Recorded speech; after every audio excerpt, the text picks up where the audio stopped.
임대차에서 유익비, 필요비에 대해서 살펴보겠습니다. 교재 19페이지에 보면은 법조문이 있는데요. 민법 626조에 보면은 임차인의 상환 청구권에 관한 규정이 있습니다. 1항에는 이제 필요비에 관한 규정이고요. 2항에는 이제 유익비에 관한 규정이 있습니다. 필요비하고 이제 유익비는 차이가 있죠. 필요비는 보존에 필요한 이제 비용이고, 필요비를 지출하면 이제 바로 청구할 수 있습니다. 유익비의 경우에는 임대차가 종료한 시점에 가액의 증가가 현존해야 합니다. 그래서 임차인이 지출한 금액이나 증가액, 가액의 증가액을 상환하도록 그렇게 되어 있습니다.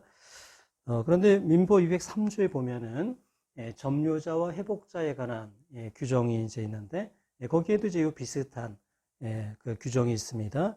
그래서 필요비, 유익비에 관한 규정이 이제 있다. 그래서 요 226조와 203조의 관계가 어떻게 되는지에 대한 논의가 있었는데요. 그 부분은 20페이지 1번 판례를 보시면은요. 대법원은 어떤 입장이냐면은 이게 적법한 어떤 계약 관계에 기해서 이제 뭐 임대차가 있었다, 이거 임대차가 있었다. 그때 이제 임차인이 필요비, 유익비를 어떤 사용했다. 그런 경우에는 그 임대차에 관한 규정이 적용이 된다라는 겁니다. 그러니까 점유자, 회복자에 관한 민법 203조는 이 경우에는 적용되지 않는다라는 겁니다. 그래서 민법 203조에 있는 필요비, 유익비에 관한 그 규정은 점유자가 이제 적법한 어떤 그 점유할 권리를 가지지 않아서 이제 어떤 소유자에게 반환해야 될 때 그때 이제 어떤 적용되는 법 규정이다라는 것입니다. 그런데 뭐 임대차와 같은 적법한 어떤 권한을 가진 경우에 이제 어떤 필요비, 유익비를 사용을 한 경우에는 그 관련 규정, 임대차 같은 임대차에 관한 그 규정이 적용이 된다라는 것입니다. 그래서 이제 이 사안에서는 이제 A가 이제 임대인이고 B가 이제 임차인입니다. 그리고 이제 이 임차인이 이 임대인에 대해서 이제 뭐 한 1,000만 원의 어떤 필요비, 유익비가 있다라는 거예요. 그런데 그 이후에 이 임대인 소유의 부동산이 이 C에게 이제 낙찰이 됐습니다. 이렇게 낙찰이 됐을 때 C가 이제 이 임차인에게 목적물의 이제 반환을 청구할 때 이때 이제 이 임차인이 이 낙찰자에게 필요비, 유익비를 청구할 수 있느냐? 그렇지 않다라는 겁니다. 이거는 이제 점유자, 회복자의 관계에 관한 경우인데, 이 사안에서는 이 임대차에 관한 규정이 적용이 되기 때문에 임차인은 이 임대인에게 필요비나 유익비를 청구해야지 이 회복자에게 청구할 수는 없다라는 겁니다. 다만 이 C의 어떤 인도 청구에 대해서 유치권을 주장할 수는 있겠죠. 유치권을 주장할 수는 있지만 이 C에게 필요비, 유익비를 청구할 수는 없다라는 게 1번 판례입니다. 예전부터 논의가 있었던 그런 문제였는데요. 대법원이 이렇게 정리를 했다라는 겁니다. 자, 그 다음에 이제 2번 판례입니다. 자, 2번 판례는, 자, 임대인은, 임차인이 목적물을 이제 사용 수익할 수 있도록 그런 상태를 만들어줄 그런 의무가 있다 그랬죠. 수선 의무가 있다라고 했습니다. 그런데, 이런 의무를 제대로 이행하지 않아서 어떤 사용 수익에 이제 지장이 있다. 임차인이 어떤 그거를 사용 수익하는데 지장이 있다라고 하면은요, 이 경우에는 차임 지급을 거절할 수가 있습니다. 그리고 임차인이 이제 어떤 수선을 했다 이거야. 어떤 그 목적물의 보존을 위해서 어떤 필요비를 사용을 했다라고 하면은 그 임차인이 그 필요비를 지출한 경우에 임대인은 이제 그거를 상환할 의무가 있잖아요. 그리고 이러한 그 필요비를 이제 임대인이 지급할 의무하고 임차인의 차임 지급 의무는 서로 대응하는 관계에 있기 때문에 임차인은 그 자기가 지출한 필요비 금액의 한도에서 차임의 지급을 거절할 수 있다라고 되어 있습니다. 그래서 이 사례는 어떤 경우였냐면은 어떤 이제 화재가 발생했습니다. 그래서 임차인이 이제 그 화재가 이제 뭐 타고 또 이제 그 뭐 그름이 생기고 여러 가지 이제 훼손이 돼서 그 필요비로 한 1,500만 원의 어떤 그 공사를 했습니다. 보수 공사비를 약 1,500만 원 정도의 이제 보수를 이제 했다. 그리고 이제 그거를 임대인에게 필요비를 이제 청구할 수 있는 그런 이제 상황이었습니다. 자, 그런데 이제 임대인이 임차인의 차임이 2,700만 원 연체됐다라고 주장하면서 2기의 차임이 연체가 됐다라고 하면서 계약을 이제 해지한 것인데요.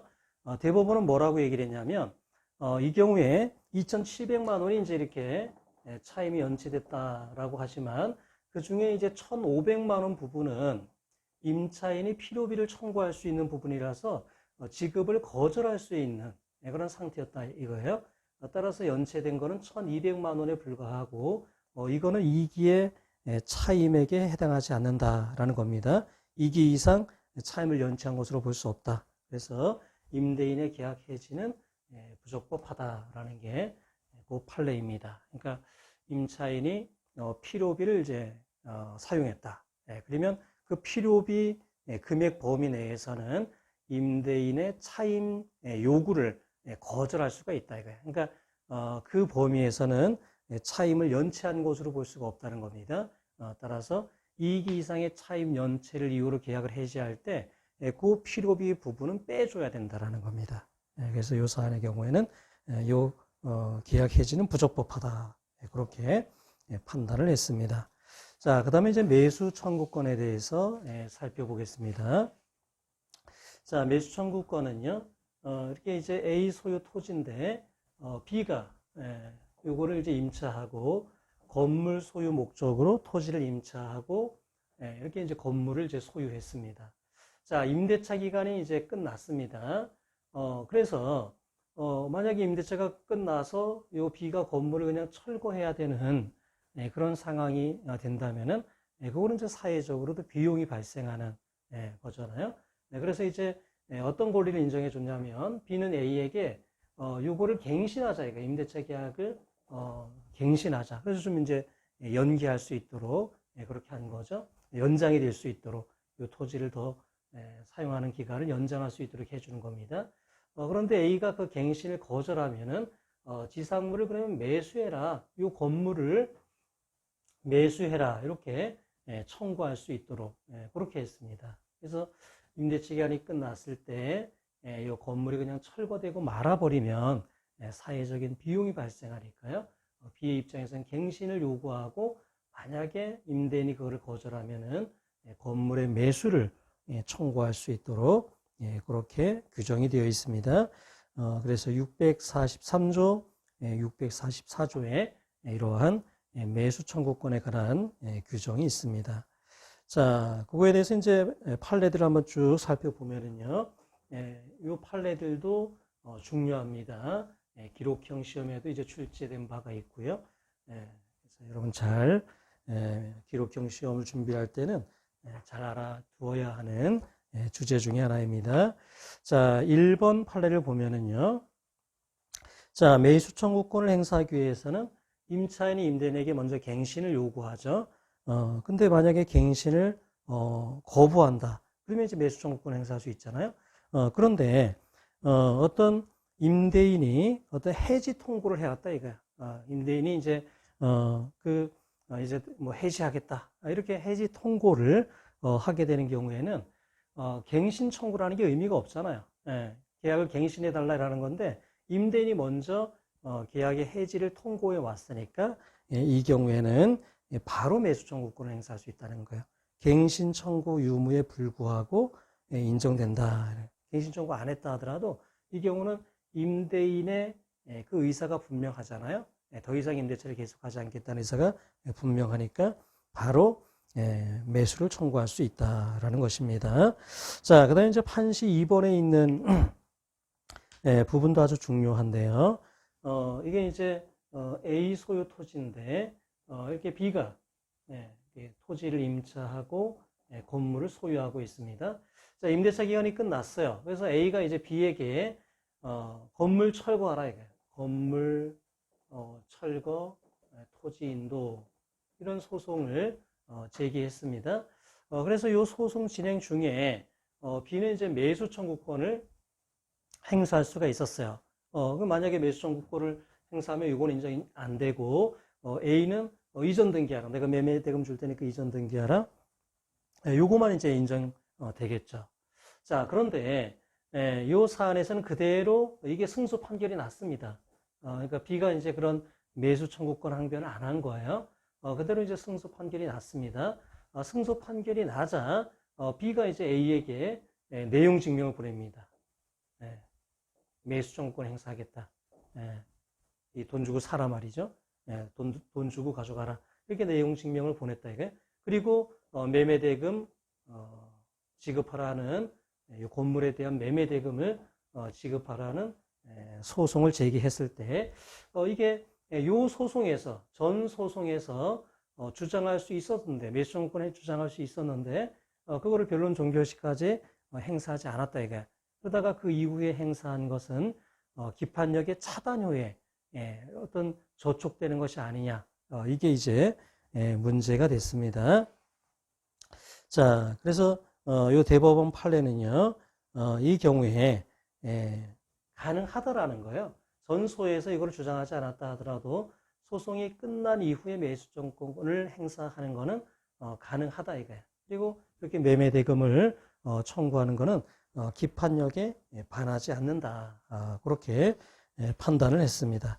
이거는 이제 상계에 관한 대법원 판례하고도 좀 유사한데요. 이제 상계의 경우에도요, A가 B에게 이제 1억 원을 이제 청구했습니다. 근데 B가 A에 대해서 이렇게 1억 원에 반대 채권이 있었다 이거예요. 그래서 상계할 수 있었어요. 그러나 상계를 하지 않아서 전소에서 A가 그대로 승소 판결을 받았습니다. 자, 그 이후에 B가 이제 상계를 하는 거예요. B가 상계를 하고, 그 다음에 이제 A가 승소 판결에 대해서 강제 집행하는 것은 부당하다. 이게 청구 이의를 한 겁니다. 자, 이게 전소에서 소송에서 B가 상계항변을 할 수 있었는데 하지 않다가 소송이 끝난 이후에 이게 상계항변하는 것은 이게 차단후에 해당하지 않느냐. 기판력의 어떤 차단후에 걸려서 이런 B의 상계 청구이 이건 인정되지 않는 것이 아닌가. 이거에 대해서 대법원은 가능하다는 것이죠. 전소에서 상계를 하지 않다 하더라도 소송이 변론 종결된 이후에 상계를 하는 것은 가능하다라는 게 우리 대법원의 입장입니다. 그건 왜 그러냐면 요 B의 입장에서는요. 이게 만약에 상계를 하게 되면은 요 채권이 이제 소멸하지만 자기 채권도 소멸한데 이게 출혈적 항변이다. 자기에게도 이제 어떤 그 대가가 따르잖아요. 이거 없어지잖아요. 요 자동 채권이 소멸되지 않습니까? 그러니까 이거는 B에게 변론 종결, 전소 변론 종결까지 무조건 행사하라고 강요하기가 어려운 것이죠. 따라서 이 경우에는 어떤 상계권을 행사할지 언제 행사해야 될지 그 자유를 보장해 줘야 되기 때문에 전소 변론 종결 이후에 상계권을 행사하는 것 가능하다라는 겁니다. 마찬가지 취지예요. 마찬가지 취지다 이거예요. 그래서 임차인이 매수 청구권을 행사하는 것 이것도 임차인의 어떤 자유다 이거야. 자유다. 그래서 그거는 꼭 전소 변론 종결 시까지 행사하지 않았다 하더라도 그 이후에 행사하는 것이 가능하다라는 게 1번 판례의 입장입니다. 자, 그 다음에 이제 2번 판례입니다. 이 매수 청구권에 관한 규정은요, 강행 규정입니다. 그래서 당사자들이 이 매수 청구권을 이제 뭐 행사하지 않는다 이렇게 계약을 했다 하더라도요. 이게 임차인에게 불리하다면은 무효입니다. 그런데 매수 청구권에 관한 포기 조항이 무조건 무효는 아니고 만약에 그 조항에 의해서 어떤 임차인이 이득을 취한 게 있다. 임차인에게 이렇게 불리한 것이 아니다. 라고 인정이 되면 유효할 수 있습니다. 이 사례는 어떤 경우였냐면은 이게 이제 지자체 이제 소유 토지인데 A가 이거를 이제 임차하고 거기에 대해서 수목 이렇게 나무를 심었던 겁니다. 그리고 이 둘 사이에서 이제 임대차 계약에서 어떤 계약을 했냐면은 이게 계약 기간이 끝나면 그냥 철거한다. 매수 청구권 행사하지 않는다. 이렇게 이제 약정을 했는데 대신에 이제 A는요 상당히 저렴하게 요거를 이제 임차를 했습니다. 상당히 저렴한 가격으로 임차를 했다. 그리고 이게 지자체이기 때문에 어떤 이 토지를 공익 목적으로 사용할 필요가 있는 경우를 대비해서 이런 조항들은 이제 관행적으로 많이 이제 들어갑니다. 그리고 수목의 경우에는 A는 이거를 좀 옮기는 게 건물 같은 거는 뭐 좀 어렵잖아요. 건물을 어떻게 옮기겠어요? 그러나 수목은 이걸 뽑아서 심기가 상대적으로는 수월하기 때문에 그 A는 이거를 옮길 수 있다 이거. 근데 지자체로서는 아무짝에도 쓸모없는 나무다 이거야. 이제 그런 상황에서 이러한 매수 청구권을 포기하는 계약을 하고 A가 이제 저렴한 대부료 그런 이익을 얻었다면 임차인에게 불리한 조항이라고 보기 어렵다, 유효하다라는 게 2번 판례입니다. 자, 그 다음에 3번 판례입니다. 자, 요 매수 청구권이 인정되는 이유는 뭐냐면요. 임대차 기간 동안에 임차인이 성실하게 차임을 지급해 왔습니다. 그런 임차인의 경우에 이거를 이제 매수 청구권 행사하도록 해서 요 건물이 이제 철거되고 마는 사회적 비용이 발생하는 것을 막는 그런 관점에서 인정이 된 거다 이거야. 그러니까 이거를 뭐 차임을 연체해서 계약이 해제됐다 이런 경우에는 매수 청구권을 인정할 수 없습니다. 그러니까 임대차가 계약 해지 이렇게 이제 되는 경우는 되지 않고 성실하게 그 임대차 계약을 지켜온 그 임차인을 이제 보호하기 위한 거라는 거예요. 그리고 이런 경우에는 적법한 건물이 아니어도 건물 매수 청구권을 행사할 수 있습니다. 자, 그 다음에 이제 판시 2번에 보면은요, 매수 청구권에서 인정되는 건 뭐냐면은, 이게 이제 A 소유 토지인데 이게 B 소유 건물이잖아요. B가 행사할 수 있는 건 뭐냐면, 이 건물을 사라 이거야. 이 건물을 사라. 그거를 청구할 수 있는 것이지, 내가 이 건물에서 영업을 하고 있다 이거야. 그 영업 이익에 대해서 보상해라. 그런 건 안 된다는 거예요. 뭐, B가 청구할 수 있는 건 이 건물 가격입니다. 건물 가격이지. 이거를 뭐 신축한에 든 비용 뭐 달라라든가 영업에 대한 내가 이익이 있었는데 그거를 보상을 하든가 그런 것들은 안 된다라는 것입니다. 자, 그 다음에 이제 4번 판례입니다. 자, 이게 매수 청구권이 인정되는 경우는요, 이런 거예요. A 토지 위에 이제 B의 건물이 있을 때요. B가 A에게 이거 사라 말이지. 이 건물을 매수해라. 이런 경우에 이제 인정이 되는 거다 이거예요. 자, 그런데 이게 임대인의 이제 토지가 있다 이거. 임대인의 토지 위에 딱 건물이 있다면 그거를 매수 청구권 행사하는데 문제가 없는데요. 임대인의 토지하고 임대인 아닌 다른 사람의 소유 토지 위에 걸쳐서 이렇게 건물이 있는 경우가 있습니다. 이제 이게 임차인이 이제 B다 이거야. 이게 B의 소유인 경우도 있고 뭐 C의 소유인 경우도 있습니다. 어쨌든 요 부분은 요 임대인 소유가 아니라 임차인이나 제3자 소유인 경우입니다. 자, 이 경우에 이제 임대차 갱신 요구를 하고 거절을 했을 때 B가 A에 대해서 매수 청구권 할 수 있겠는가? 이 건물에 대한 매수 청구권을 행사할 수 있겠는가? 이겁니다. 자, 우리 대법원은 어떻게 보고 있냐면, 자, 이렇게 A 건물에 있는 A 소유 토지 위에 있는 이 건물이 어떤 구분 지상권에 그러니까 구분 구분 소유의 객체가 될 수 있을 정도로 요 다른 부분하고 딱 이렇게 구분이 된다 이거야. 딱 요 부분만 하나의 구분 소유의 대상이 될 수 있는 정도인 때만 A에게 매수 청구권을 행사할 수 있다라는 거야. 만약에 요 A 토지에 있는 부분만으로 어떤 구분 소유의 객체가 될 수 있는 게 아니다.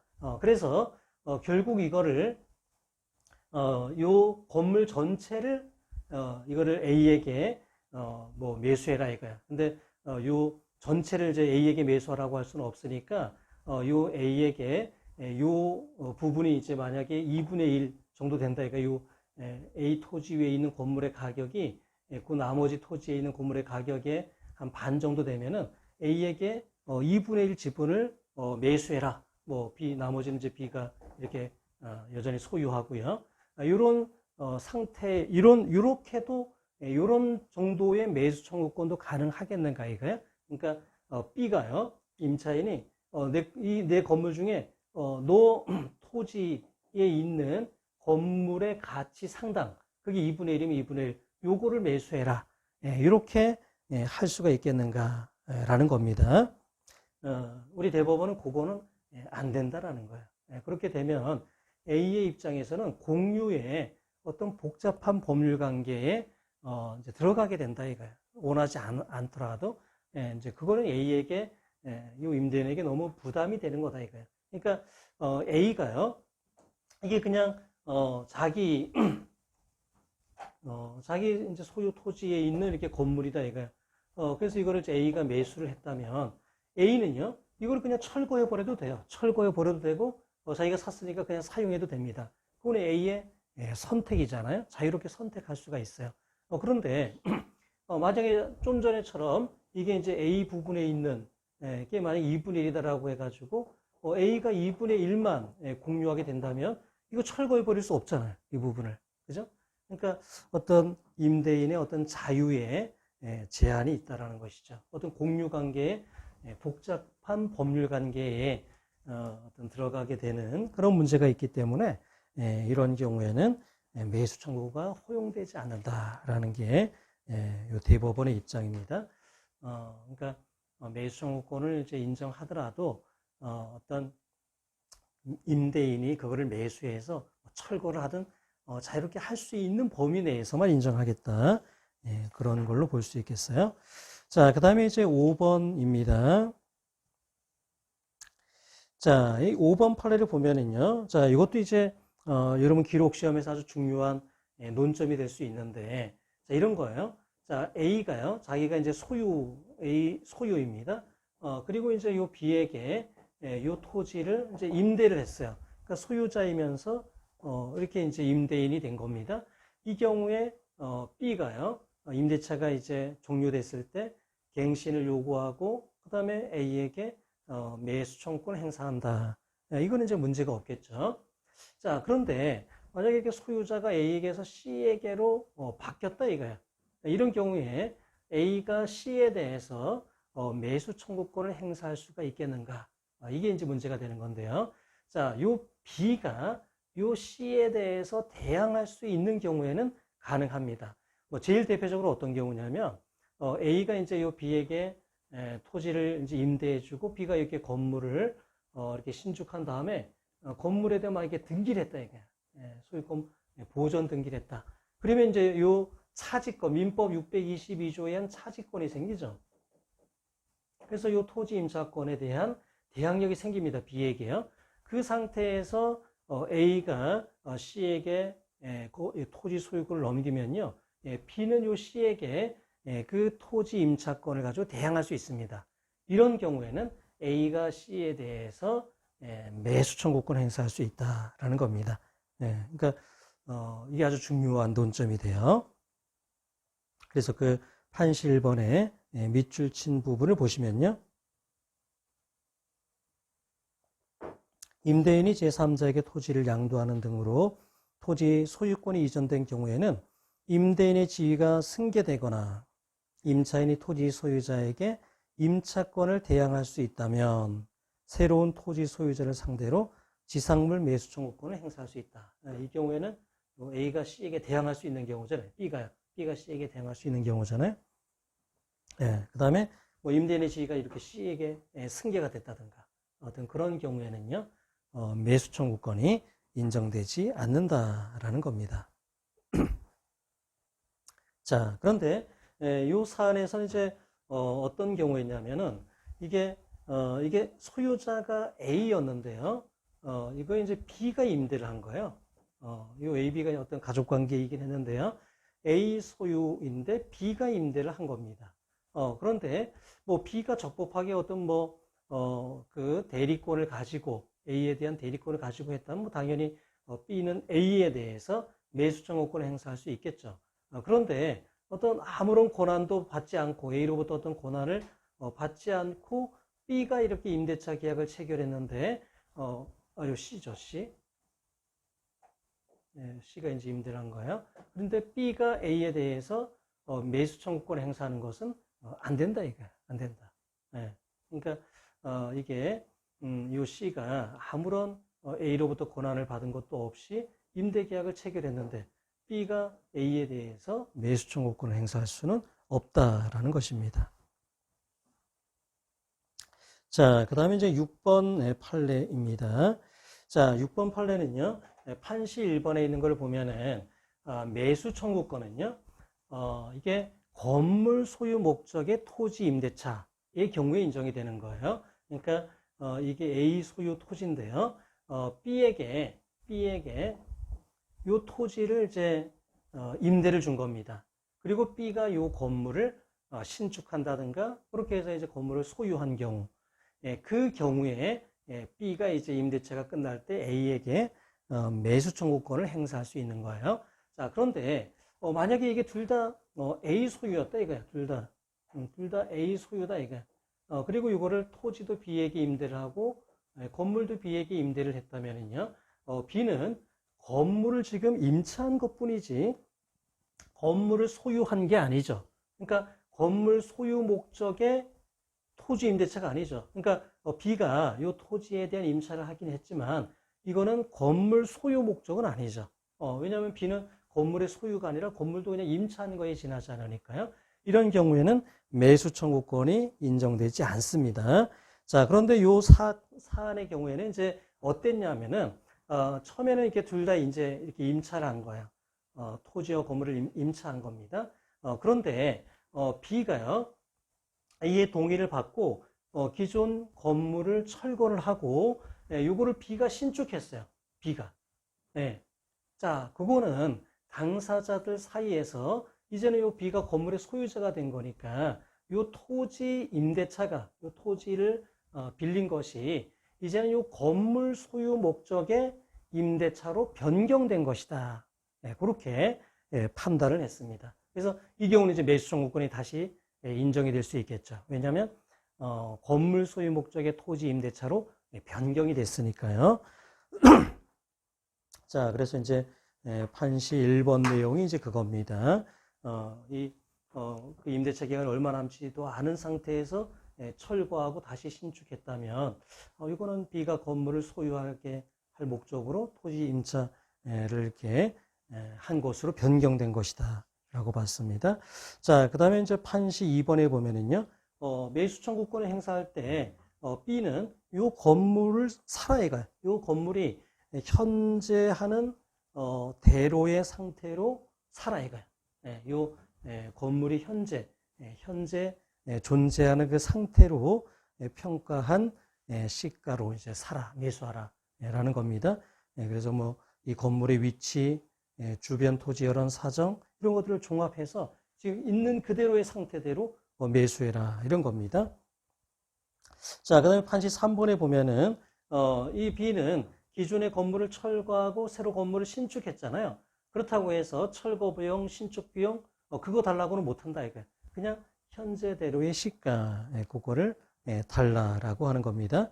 자, 그다음에 판시 4번에 보면은요, 요 B가 요 건물에 어떤 이제 이렇게 어떤 부착이 되어 있는 게 있다라는 거예요. 설치한 게 있다. 요 건물에 어떤 뭐 설치한 부분이 있다 이거야. 그러면 시가에 이것까지 반영해 달라라고 요구할 수 있겠는가라는 겁니다. 만약에 요 설치한 것이 어떤 용이하게 분리할 수 없는 것이고 어떤 이 건물의 객관적인 가치를 높이는 거라면 가능하다라는 겁니다. 그런데 그게 객관적인 가치를 높이는 게 아니라 뭐 B가 여기에 어떤 영업을 하면서 이 영업에 필요한 어떤 설치를 했다 이거예요. 그런데 그게 이제 A에게는 전혀 이제 어떤 가치가 있는 게 아니다. 도움이 되는 게 아니다 이거. 어떤 뭐 B가 어떤 뭐 사무실 뭐 그런 거를 이렇게 그 건물을 이렇게 해놓고는 줘놓고는 어떤 식당 영업을 위해서 어떤 뭐 이렇게 설치를 했다 이거예요. 그 경우에는 A의 입장에서는 뭐 식당을 할 것도 아니고 그래서 전혀 도움이 되는 게 아니다라고 하면 그 부분 설치한 그 부분에 대한 거는 청구하기가 어렵다라는 것이죠. 자, 그 다음에 이제 판시 5번에 보면은요. 자, 이렇게 지상물 매수 청구권을 행사했습니다. 그러면 이제는 A는요. 요 B에게 요 건물을 이제 그 돈을 주고 이제 사야 됩니다. 돈을 주고 그 다음에 이제 이전 대기를 받고 그렇게 해야 되는데 요 건물을 이제 B가 이제 계속 사용하고 있다 이거예요. 현재 B가 건물을 계속 사용하고 있다. 매수 청구를 행사한 이후에 사용하고 있다. 그 경우에도 B는요. 이거를 이제 A에게 이전 등기를 하고 매매 대금을 받기 전까지는 여전히 비소유이잖아요. 그러니까 이 건물 부분에 대해서는 부당이득이 인정될 이제 상황이 아닙니다. 부당이득이 인정될 까닭이 없어요. 그런데 이 부지, 이 대지 부분에 대해서는 부당이득이 인정된다라는 게 우리 판례입니다. 그래서 이 매수 청구권이 행사됐다. 그래서 A로부터 이제 매매 대금을 받고 이전 등기를 해줄 때까지 B가 건물을 계속 사용하고 있다면 건물 사용에 대해서는 부당이득이 인정되지 않지만 이 대지를 사용하는 부분에 대해서는 부당이득이 인정된다라는 것입니다. 자, 그 다음에 이제 판시 5번에 나와 있는 얘기는 뭐냐면은 여러분이 이제 기록을 볼 때 그러면 이 부당이득을 이제 어떻게 계산할 것인가 뭐 이런 이제 문제가 있어요. 조금은 이제 좀 까다로운 문제이긴 한데 요 부당이득을 이제 어떻게 하느냐. 그래서 보통 기록에서는 뭐 그렇게 어렵게 나오진 않습니다. 그래서 요 토지에 대한 임료가 이제 얼마 정도다. 뭐 이런 게 나옵니다. 그 약정 임료에 따라서 이제 보통 뭐 해주면 돼요. 약정 임료에 의해서 뭐 얼마 뭐 그런 약정 임료로 하기가 좀 부당한 경우들도 있어요. 그런 경우에는 이제 요 임료 감정을 해가지고 그 감정 나온 게 있습니다. 그러면 그걸로 이제 청구를 이제 해주면 돼요. 그런데 이게 이제 여기 이제 토지에 대한 약정 임료가 이렇게 이제 정해진 경우가 있습니다. 뭐 보증금 뭐 1억인 경우에 뭐 월 500만 원 뭐 이런 식으로 이제 정해졌다 이거예요. 그런데 지금 이제 요 소송이 이제 제기되는 요 상황에서는 보증금이 다 이제 뭐 공제되고 없는 상황이다 이거예요. 그런 경우에는 월 500만 원을 그냥 부당이득으로 판단하기에는 이제 안 된다 이거예요. 그거는. 왜냐하면 보증금이 1억이 있을 때 월 500만 원이기 때문에 보증금이 만약에 없다. 그러면 이게 더 올라갈 수 있잖아요. 차임이. 그러니까 이런 경우에는 이제 보증금이 얼마에 차임이 얼마인데 보증금이 다 공제된 상황이다. 그런 경우에는 이 차임을 그대로 갖다가 부당이득으로 계산하는 건 안 된다 이게. 그거는 주의를 해야지 된다라는 겁니다. 그래서 뭐 보증금이 없다 이게. 보증금이 없다. 뭐 그런 경우에는 월 차임을 그대로 부당이득으로 해도 큰 문제는 없습니다. 보통의 경우에는요. 그 다음에 이제 월 차임이 나오지 않은 경우는 이제 감정한 임료, 그거를 가지고 이제 해주면 되는데, 여러분이 좀 조심해야 될 거는 보증금 얼마에 월 얼마. 근데 보증금이 공제되고 없다? 그 경우에 요거를 그대로 부당이득으로 하는 거는 문제가 있기 때문에 그때는 오히려 감정평가된 임료 있잖아요. 그런 거를 부당이득으로 청구를 해줘야 되겠다라는 겁니다. 그렇게 복잡한 논점까지는 나오지 않을 수 있지만 그래도 항상 유의해야 되는 주제다 이렇게 생각이 돼요. 자, 그다음에 이제 7번 판례는요. 이건 이제 이것도 그 변호사 시험의 기출 문제로 나온 적이 있는데 사실 이건 요 판례를 알면은 쉽게 맞출 수 있는 문제였는데 요 판례를 모르면 이제 뭐 맞추기가 어려웠겠죠. 오답을 낼 수밖에 없었겠죠. 그래서 사실 민사 기록형 시험은요. 뭐 기재례를 뭐 이렇게 하고 이거를 어떻게 표현하느냐.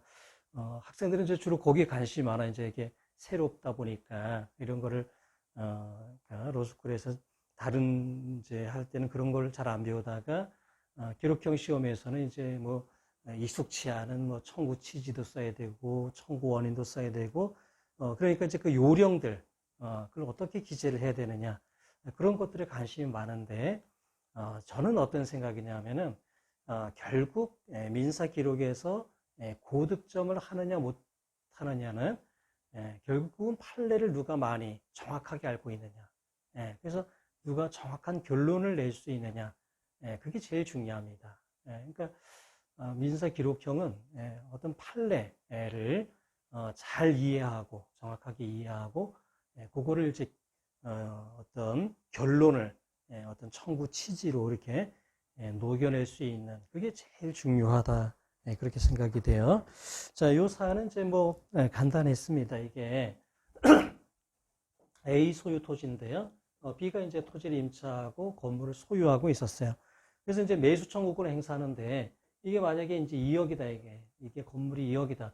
근데 이게 C에게 저당권이 설정이 되어 있었고 뭐 1억 원의 피담보 채권이 있었다 이게. 뭐 채권 최고액이나 피담보 채권액이 이렇게 제시가 된 거예요.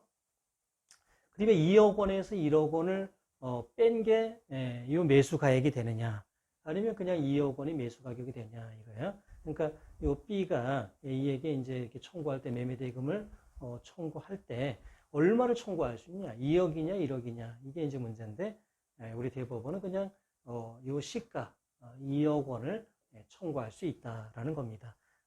다만 A의 입장에서는 이 저당권이 말소될 때까지 그 채권 최고액에 상당한 대금의 지급을 거절할 수 있다. 그렇게 되어 있습니다.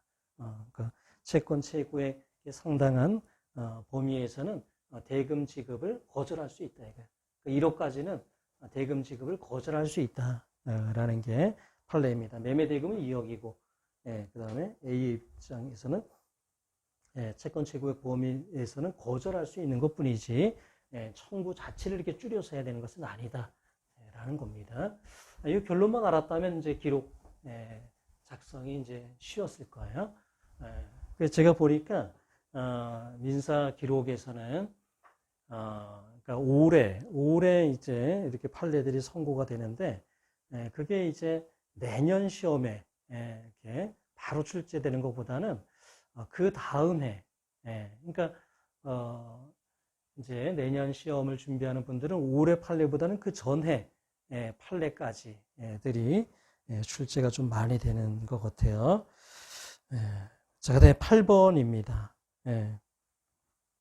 자, 8번은 아까도 얘기했지만은요, 매수정권 행사한 경우에 B가 이게 임차인인 B가 건물을 사용 수익하는 거에 대해서는 이제 부당이득이 안 되지만 이 부지를 이제 이렇게 사용하는 부분에 대해서는 이제 부당이득이 됩니다. 그래서 뭐 차임 상당액을 이제 부당이득으로 지급하면 되겠지만 이 차임이 아주 저렴하게 이제 설정되어 있을 수가 있어요. 그러니까 A, B 사이에서 어떤 매수 청구권을 행사하지 않는 조건으로 차임을 낮게 이렇게 설정했을 수가 있습니다. 그런데 이제 그 어떤 매수 청구권 포기 그 약정이 임차인에게 불리한 것이다라고 해서 무효가 돼서 만약에 매수 청구권이 인정이 됐다 이거야. 그 경우에 요 부당이득, 차임 상당의 부당이득을 만약에 그 약정 차임으로 하게 되면 너무 낮게 되는 그런 결과가 되잖아요. 그런 경우에는 다시 이거를 이제 감정을 한다든가 그래서 실제 임료 상당액으로 정해야 된다라는 겁니다. 그런 경우에는요. 자, 그 다음에 이제 9번 판례입니다. 자, 이제 9번 판례는, 이게 매수 청구권은요, 건물이 꼭 적법한 건물일 필요는 없습니다. 미등기 건물, 무허가 건물, 그런 경우에도 매수 청구권 행사할 수 있다, 이거예요. 그런데 이제 A가 소유자고, B가 이렇게 토지를 임차해서, B가 이제 건물을 신축했다, 이거예요. 근데 미등기인 상태에서 C에게 이렇게 매도를 했습니다. 그래서 C가 미등기 건물의 양수인입니다. 이 경우에 C가 A에 대해서 매수 청구권을 행사할 수 있겠는가에 관련된 판례입니다. 그래서 가능하다라는 겁니다. 그래서 요 C는요, 미등기 건물 양수인으로서 요 미등기 건물에 대한 사실상 법률상의 처분 권한을 가지고 있기 때문에 C가 A에 대해서 매수 청구권을 행사하는 것은 가능하다라는 것입니다. 다만 이 경우에 이제 뭐는 전제가 돼야 되냐면은 요 B가요, 요 토지 임차권을 가지고 있잖아요. 토지 임차권을 가지고 있는데 그 토지 임차권이 요 B에게 승계가 양도가 됐거나 아니면 적법한 전대체가 됐거나 그래서 요 C가 요 토지에 대한 어떤 사용 권한이 있다는 건 전제가 됐을 때 그때 매수 청구권이 행사 가능하다라는 겁니다. 그래서 이 판시 사항에는 그 내용까지는 나와 있지 않지만요.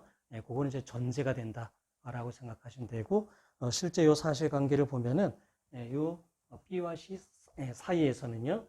요 토지 임차권에 대한 뭐 양도 이런 것들이 있었던 그런 사안입니다. 자, 잠깐 쉬었다가 하겠습니다.